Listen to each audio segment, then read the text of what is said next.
기자 조선의 허구. 우리나라 최초 국가인 단군 조선의 역사를 설명할 때 항상 빠지지 않고 등장하는 것이 기자 조선입니다. 조선 시대에서는 기자 조선을 정설로 생각했으나 현대에 와서는 여러 근거를 바탕으로 기자 조선을 부정하고 있어 다행이라 생각합니다. 저 역시 기자 조선을 믿지 않습니다. 제가 기자 조선을 믿지 않는 근거는 상서의 홍범편과 논어의 미자편에 있습니다. 참고로 상서는 공자가 편찬한 역사서이며 후대에 와서 상서를 서경으로 부르고 있습니다. 상서의 홍범편을 보면 주나라 무왕 13년 무왕이 기자를 방문하여 국가와 백성을 어떻게 다스려야 하는지 묻는 구절이 나옵니다. 주무왕이 군주로서 신하인 기자에게 질문하는 것입니다. 얼핏 보면 평범한 문장처럼 보입니다만 이 구절은 중요한 단서를 가지고 있습니다. 먼저 기자와 주무왕의 관계를 알아야 합니다. 기자는 은나라 마지막 왕인 주왕의 친척 혹은 삼촌으로 은나라의 왕족입니다. 반면에 무왕은 주나라 군주였지만 당시 주나라는 은나라를 섬기고 있었습니다. 맹자 양해왕 편에서 근거가 나옵니다. 주나라 무왕이 은나라 주왕을 정벌했다고 하는데 과연 신하가 임금을 살해하는 것이 옳습니까? 속국이었던 주나라 무왕은 군대를 이끌고 나가 은나라를 공격하였고 두 나라는 너무나 비참할 정도로 처절하게 싸웠으며 결국 주나라 무왕은 전쟁에서 승리하여 은나라를 멸망시킵니다. 참고로 두 나라의 전쟁은 너무나 참혹하여 죽은 병사들이 흘린 피에 절구공이 떠다닐 정도라고 기록되어 있습니다. 따라서 무왕이 기자를 방문하여란 구절은 은나라가 멸망한 후 주무왕이 기자를 주나라 수도인 호경으로 압송한 것으로 해석해야 합니다. 즉 기자를 호경으로 압송한 후에 주무왕이 기자가 머물고 있는 집에 방문한 것입니다. 예로부터 적국이 멸망하면 그 왕실이나 귀족은 포로로 잡혀 압송됨이 일반적이었습니다.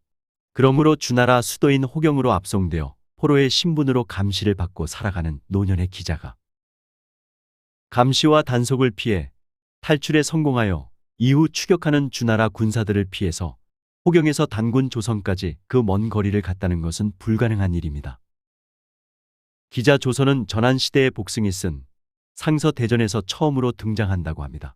상서대전에서 기자는 은나라가 멸망한 후 조선으로 망명하였고 주나라 무왕은 이를 듣고 기자를 조선으로 봉하였다라고 합니다. 복승은 상서대전에서 공자가 편찬한 상서의 기록과 완전히 상반되게 기록하고 있는 것입니다. 은나라가 멸망한 후 기자는 주나라 수도로 압송되어 왔다고 공자가 기록하고 있는데 이로부터 약 수백 년이 지난 전한시대에서 기자가 조선으로 망명했고 이후 주나라 무왕이 기자를 조선 후로 봉하였다라는 기록은 다 허구입니다. 논어의 미자편에서도 기자에 관한 기록이 나옵니다. 미자는 먼 곳으로 떠났으며 기자는 종이 되었고 비가는 주왕의 잘못을 직언하다 죽었다. 공자께서 말씀하시기를 은나라에 3명의 인자가 있었노라 하셨다. 은나라에는 3명의 인자가 있었다라고 공자가 말했는데 그 제자가 공자의 뜻을 바로 이해하고 3명의 인자는 미자, 기자 그리고 비간이며 미자는 먼 곳으로 떠났으며 기자는 종이 되었고 비간은 주왕의 잘못을 직언하다 죽었다라고 자신이 알고 있는 지식을 보충 설명한 것입니다. 기자가 은나라 주왕에게 충언을 하다가 종이 되었다라는 내용은 당시 주나라 지식인들 사이에선 널리 알려진 사실로 생각됩니다. 이와 같이 생각하는 이유는 그 당시에는 너무나 상식적인 사실이라 별도의 설명을 할 필요가 없었기 때문입니다. 만약 기자가 단군 조선으로 망명했거나 혹은 제후가 되었다면 그렇게 썼을 것입니다.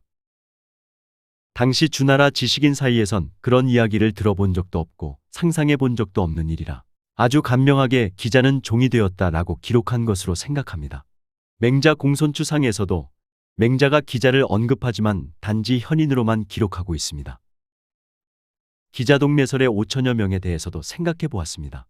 왕족에서 종이 되었다 함은 천한 신분이 되어 권력과 재산을 모두 잃었다는 의미입니다.